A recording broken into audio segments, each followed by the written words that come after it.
Bonjour, c'est Anne. Alors aujourd'hui, une petite vidéo sur un sujet d'actualité puisqu'on est au début du mois de juillet 2021. C'est le mode vacances pour les boutiques. D'abord, donc je vais vous montrer où est-ce que ça s'active. Donc je suis ici dans mon gestionnaire de boutique. Donc évidemment, on est toujours dans la série comment bien vendre sur Etsy, comment mieux vendre sur Etsy. Donc pour les gens qui principalement qui font du fait main, mais enfin tout type de boutique qui est accepté sur Etsy, ça fonctionne. Donc je suis dans l'onglet paramètres ici, et puis options, et vous voyez que dans cette option, il y a le mode vacances ici.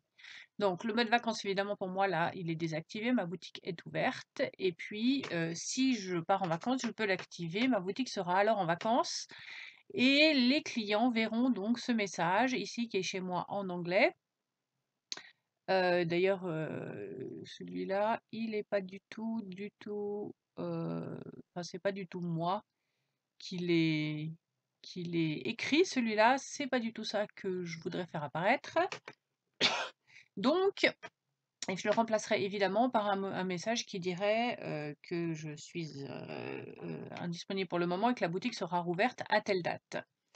Alors, réponse automatique au message, ça c'est pour les gens qui vous enverraient un message pendant que la boutique est en mode vacances. Évidemment, de nouveau, c'est pas moi qui l'ai rédigé celui-là. Et puis, je mettrai également un message qui explique clairement quand est-ce que je serai de retour et si oui ou non je réponds au message pendant que la boutique est en mode vacances. Toujours la communication, c'est important pour les clients, donc c'est pas forcément la bonne communication, c'est pas forcément leur dire, ce que vous pensez qu'ils veulent entendre, mais de leur dire la réalité, c'est-à-dire: «Je ne peux pas répondre au message pour l'instant, si vous pouvez pas répondre au message pour l'instant parce que je suis en déplacement», ça ils comprennent. Par contre, si vous dites: «Vous pouvez toujours m'envoyer un message» et puis que vous mettez 2 semaines pour leur répondre, ça passera pas bien, d'accord? Donc privilégiez toujours, l'authenticité, la réalité des faits, bien enrobé évidemment, mais à ce que vous pensez que les gens veulent entendre. Ça permet d'avoir des clients, contents. Alors maintenant, sur l'intérêt ou non de mettre, en vacances votre boutique. Alors, il faut comprendre que pour que votre boutique soit vue, il y a évidemment de nombreux paramètres qui rentrent en ligne de compte.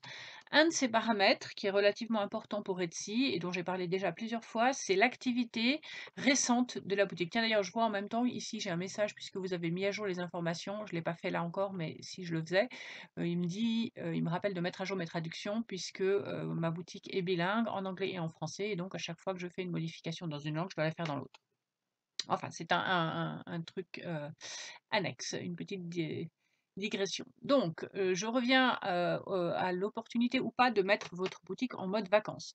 Donc, encore une fois, l'activité récente de la boutique, c'est un paramètre important pour que Etsy vous montre en priorité dans les résultats de recherche.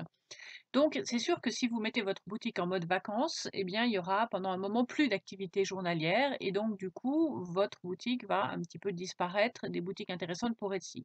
C'est absolument normal et c'est beaucoup moins dramatique que ce qu'on pourrait penser. Si vous avez une boutique qui fonctionne bien, c'est-à-dire qui d'habitude a des ventes régulières, le fait d'avoir des ventes, le fait qu'un produit se soit déjà vendu dans l'historique, c'est aussi un paramètre important pour Etsy. Donc quand votre boutique va rouvrir, en fait, ça va prendre un petit moment, peut-être quelques jours, mais finalement, l'activité de la boutique va revenir, au niveau où elle était avant. Si vous faites évidemment la même chose que ce que vous faisiez avant, c'est-à-dire mettre des produits en ligne régulièrement, faire en sorte que votre boutique soit active, la boutique va relativement rapidement, revenir. Vous allez peut-être perdre quelques jours, peut-être une semaine. Donc il y a plusieurs options. Soit vous partez en vacances pas longtemps. Alors ce que j'appelle pas longtemps, moi, c'est une semaine et ou moins évidemment et dans ce cas-là, vous allez envisager de ne pas mettre votre boutique en vacances, mais de prolonger simplement vos délais de production d'une semaine, tout en précisant bien, aux clients, surtout s'ils ont l'habitude d'acheter chez vous, quels sont les délais de production. Par exemple, dans ma boutique vintage où j'ai pas, où les articles sont prêts à envoyer, normalement je les expédie, en moins de 48 heures. Si je prends une semaine de vacances et que je mets pas ma boutique en vacances, dans ce cas-là, je vais mettre un message, dans les messages automatiques qui est envoyé à tous les acheteurs. Je vais leur rajouter une phrase en leur disant: «Attention, je suis actuellement en déplacement, j'enverrai votre commande seulement à telle date. Est-ce que ça vous convient ou est-ce que vous préférez annuler votre commande?» Je crois que ça m'est arrivé une fois en 10 ans que quelqu'un annule la commande. Par contre, c'est important que les gens comprennent exactement ce qui se passe, parce que s'ils attendent que vous envoyiez la commande dans les 2-3 jours et que c'est pas le cas et qu'ils n'avaient pas bien vu ça, parce que les délais de production sont pas toujours bien remarqués sur Etsy, c'est pas forcément une bonne chose. La deuxième chose, c'est que, la rapidité d'envoi des commandes, c'est un paramètre auquel Etsy donne de plus en plus d'importance en ce moment.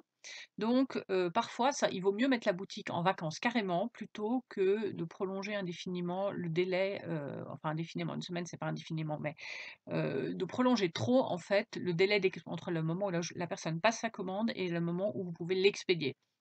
Donc c'est toujours un équilibre, disons, entre les différents facteurs. Si vous partez plus qu'une semaine en vacances, personnellement, moi, je préfère dans ce cas-là mettre ma boutique en vacances d'abord parce que ça me décharge d'un poids.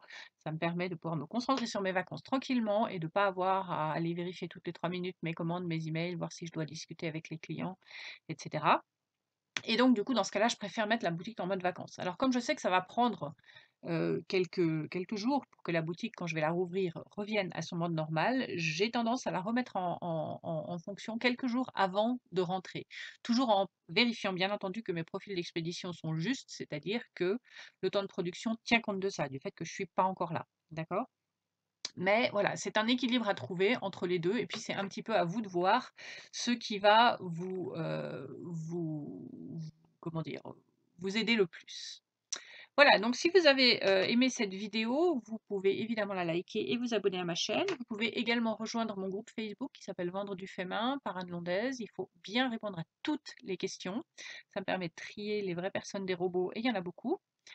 Et puis, eh bien, je vous retrouve bientôt. Au revoir.